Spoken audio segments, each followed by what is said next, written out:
Hello dear friends, and welcome to the Ruslan Belov channel. Well, it seems we have entered an era where a world without wars is no longer possible, as a new conflict has broken out, this time between Israel and Iran. One thing I'll say, they are hitting decision-making centers over there. When will we see our own strikes on decision-making centers? Good question. In any case, the fighting continues, and we continue to study the situation at the front. Let's move to the map. So friends, yesterday we thoroughly analyzed the collapse within the armed forces of Ukraine. It began with a 10-kilometer advance by the 114th Brigade, which, having taken control of several villages, entered the Dnipropetrovsk region in a new sector. American cartographers have since updated this section of the front. According to their data, the breakthrough was not 10, but 11 kilometers. Over the day before last, our army took control of 62 square kilometers. But the collapse of the AFU continues, and over the past 24 hours, there have also been several very good advances. We took another 43 square kilometers under control. Let's go step by step, starting with our traditional overview of the Sumy region. Yesterday, Zelensky stated that the Ukrainian armed forces not only stopped the Russian army in the Sumy region, but attention, even began pushing us out. However, the American cartographers do not agree with him. I'm also in contact with the guys there. Yes, we've slowed down a bit because the AFU transferred reserves here. But we're still advancing. They haven't pushed us out of a single location. Not even a forest belt, let alone a village. Over the past 24 hours, the Russian army advanced 1 kilometer from the southern outskirts of Alexeyevka and Andreevka, moving toward the village of Malaya Korchakovka. Currently, about 2 kilometers separate us from that village. The group of villages, Malaya Korchakovka, Novaya Setchia, and Krapovshchina, are certainly our next targets. Don't pay attention to the fact that American cartographers are only now starting to mark Kondratovka as under Russian control. It has been in our hands for a week already. The total area of advancement in the Sumy region over the past day is about 3 square kilometers. 2.8 to be exact. Not a lot, but still a step forward. Yet Zelensky claims that it's not us moving forward, but them. That they're pushing us back, maybe only in his imagination. One more interesting thing from this area. Yesterday, an article was published in a Ukrainian newspaper, Ukrainska Pravda. It stated that the new Ukrainian offensive toward the Kursk region ended in failure. They were referring, of course, to the sector near Toretsk, in the Glushkovsky district of the Kursk region. According to the article, the AFU's goal was to cut off Toretsk and Popovo-Ležachi, straighten the front line, accumulate forces in these villages, and then launch an assault on Glushkovo. The operation was scheduled to last 2 weeks. 2 assault regiments were involved, the 225th and 425th. In reality, it's been almost a month and a half, and they haven't even managed to take Toretsk. All they captured was a single forest belt and a few houses on the outskirts. And their losses have been enormous. Now let's move to another site of collapse in the AFU's lines, where the Russian army took nearly 40 square kilometers. But before we get into the large-scale breakdowns of the Ukrainian army in the south, let me say a few more words about the Siversk direction. We've recorded some significant success here as well. In terms of numbers, it's not record-breaking. Not like what's happening in the south, but considering the challenging terrain and the complexity of this sector, it's a meaningful achievement. Over the past 24 hours, we advanced 1.2 kilometers within the residential area of Grigorovka and reached the western edge of the village, where we raised our flag to confirm full and undisputed control. Our next target is Serebryanka. From our current positions, it's about 1.5 kilometers away. So with the change in command last autumn, we're finally seeing real movement here. The current leadership is making up for the shortcomings of the previous one, which falsely reported that even Serebryanka had been captured, when in fact they weren't even in Belogorovka, but only on its eastern outskirts. So now these villages are being taken for real, not just on paper. Now let's move on to the sectors where our army is tearing the AFU to pieces. This is the south of Donbas.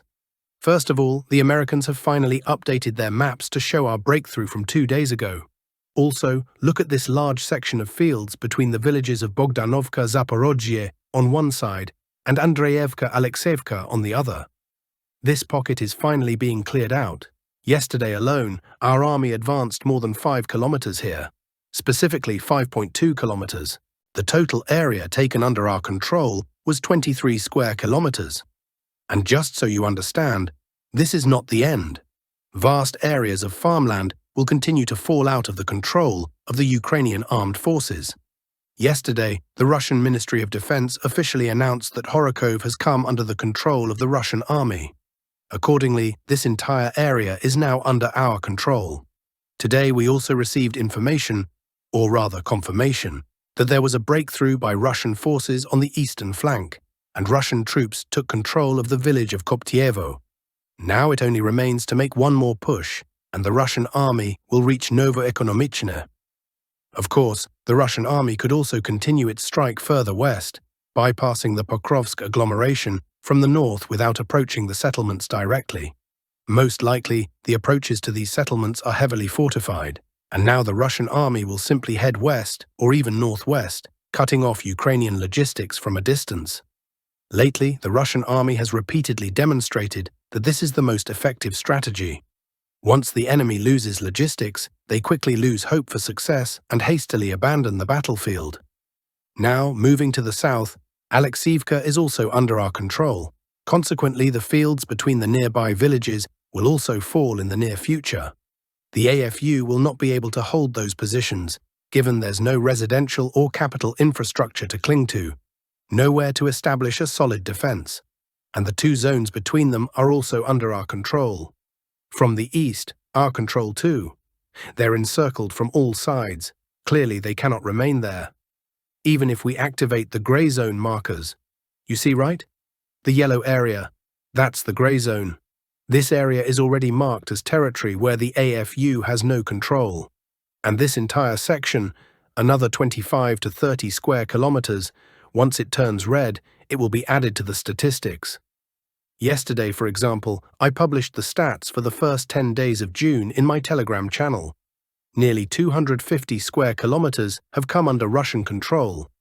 That means, in just 10 days of June, the Russian army has captured more territory than in all of February. And as you can see, the pace is not slowing down. Our average daily rate of advance is now nearly 25 square kilometers per day. In other words, things are going very badly for the AFU. In addition to progress here, over the past 24 hours, we've also built on our initial success in the Komarivka sector.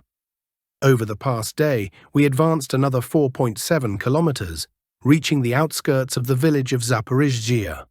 The area gained here is just over 16 square kilometers, and this advance is significant not because of the village itself. It's small, as you can see on the map, and the AFU won't be able to hold it for long. The importance lies in the fact that taking these villages allows us to push further south and cut off the pocket from the north. Also, right before this video was recorded, the Russian Ministry of Defense announced that the village of Komar has been taken by the Russian army. For now, here's what we can say. In the last 2 days, the Vostok Group, together with the 114th Brigade of the Center Group, have performed miracles. They managed to collapse the AFU's defenses and took almost 90 square kilometers between them in just 2 days on this front. If we summarize the past 24 hours, 43.4 square kilometers came under our control. Yesterday, we gained 62 square kilometers. That's over 105 square kilometers in 2 days. And do you know how much territory we took in June of last year? 102 square kilometers in total. Our pace has increased dramatically. And I'm telling you, this is only the beginning. Now let's talk a bit about recent international developments, specifically Israel's strike on Iran. Strike on Iran, war or conspiracy? Today's strike on Iran came as no surprise. Its likelihood was predicted months ago, and everything had been leading up to this. The final puzzle piece in the lead-up to war was the recent decision by Pentagon Chief Hexet to hand over Ukraine's order, a batch of 20,000 remote-controlled detonators, to Israel. This caused outrage and gnashing of teeth in Kyiv. Hexet's decision was clearly not spontaneous and certainly wasn't motivated by any dislike of Zelensky or desire to put Kyiv in its place. The US would only leave Kiev without such key equipment in its critical weeks out of urgent necessity. These detonators are currently seen by the US as a key technology in the fight against aircraft-type UAVs, having shown high effectiveness in Ukraine. They allow ordinary unguided rockets to be turned into precise and inexpensive interception weapons. Since Iran previously used drones extensively in its retaliatory strikes, the urgent transfer of these detonators to the IDF made a lot of sense. Also, in October of last year, after a successful Iranian missile strike on Israeli airfields, the Pentagon transferred to Israel one of its only 2 THAAD missile defense batteries, believed capable of intercepting even hypersonic targets. This confirmed a strike was imminent, but why does Israel, with maniacal persistence, continue to strike Tehran? Is it really just to cripple Iran's nuclear program, as Netanyahu claims? Of course not. If you analyze Israeli and US strikes over recent years, the real purpose becomes clear. None of Israel's missile strikes have disabled any of Tehran's nuclear facilities. They're too well protected and located underground. However, time and again, these strikes have led to the elimination of key Iranian and pro-Iranian leaders, mostly from the ideological hawk camp close to Iran's supreme leader Ayatollah Ali Khamenei, who espouse fierce anti-American and anti-Israeli positions. Since the 2020 assassination of IRGC commander Qasem Soleimani, there has been a systematic purge of this group. And now we know that during the latest strike, the following were killed: Hossein Salami, IRGC Chief of Staff General Gholam Ali Rashid, Deputy Commander of Iran's Armed Forces Fareydun Abbasi, nuclear physicist and former head of the Atomic Energy Organization of Iran, 2011 to 2013. In total, over 50 Iranian officials have already been eliminated, not counting the hundreds of Palestinian and Syrian pro-Iranian military and political figures. And what's most striking is not just the persistence of Israel and the US, but the unbelievable precision of these assassinations. It seems the enemies of Iran are fully informed of their targets' movements and whereabouts. One could explain it by exceptional intelligence work. But there's a simpler explanation: conspiracy. There has long been a split within Iran's political elite between the secular group, pushing for ending isolation, abandoning revolutionary messianic ideology, and reintegration into the global community, and the hawks, who demand strict adherence to Khomeini's ideals and continued resistance to the Great Satan, the US, and its clawed hand in the region, Israel. Khamenei has the power to veto any secular political decision and block candidates from running. So gaining power legally is impossible for the secularists, but a coup or conspiracy is entirely realistic. Khamenei is 86 years old, in poor health, and relies on a shrinking circle of loyal hardliners. And it's this very circle that has been systematically wiped out over the past years, with near-perfect targeting accuracy. It's hard to believe that Israel and the US are acting blindly. Clearly, someone at the top levels of Iranian leadership or security apparatus is feeding them information, a coordinator from inside. If this ring of loyalists around Khamenei is fully cleansed, and he becomes isolated, the secular group could mobilize young people discontent with the rule of the dogmatists, lead street protests, and seize power. It seems that this is the real plan being implemented by the US and Israel, not just stopping Iran's nuclear program, but toppling the regime of the Ayatollahs and resolving the Iran question once and for all. Of course, today's strike won't achieve this goal. The Hawk Group still holds power and will respond. But the enemies of Iran are determined and persistent. The cleansing will continue, and they have no intention of backing down.